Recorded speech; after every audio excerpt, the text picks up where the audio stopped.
Pour moi, le théâtre, c'est comme un miroir magique avec le monde dedans. Ça peut être assez ressemblant, mais on perçoit aussi des trucs qu'on voyait pas en vrai.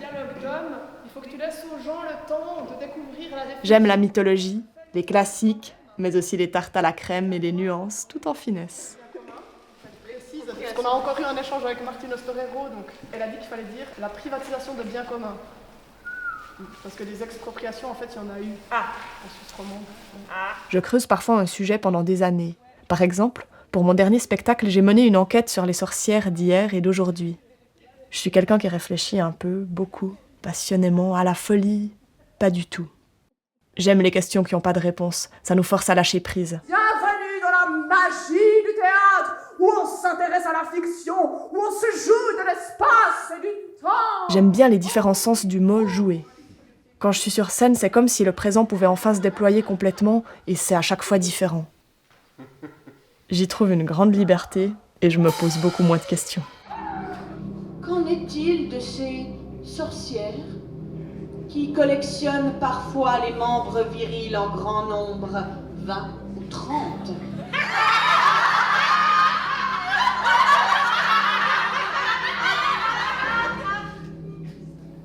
J'aime autant les mots que les mouvements. Alors j'écris sur mon écran, mais aussi directement avec mon corps dans l'espace. C'est pas votre mouvement qui est slow motion, mais il est pas non plus rapide.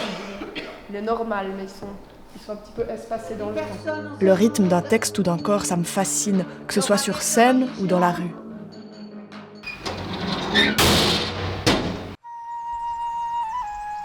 Amener la poésie là où on l'attend pas, c'est aussi une façon d'agir sur le monde.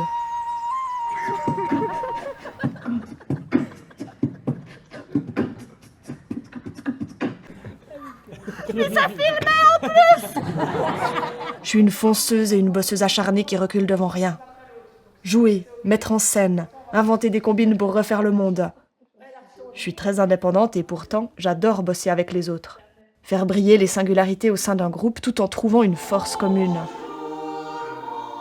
Les prises de décision collectives, voilà un sujet qui me donne à réfléchir. Je prends bien soin de ma naïveté pour garder espoir même si tout part à volo. Est-ce qu'on est encore capable d'optimisme ? C'est le défi que je me lance et que je lance au public dans mon prochain spectacle. Et sinon, je me réjouis beaucoup qu'on fasse la révolution.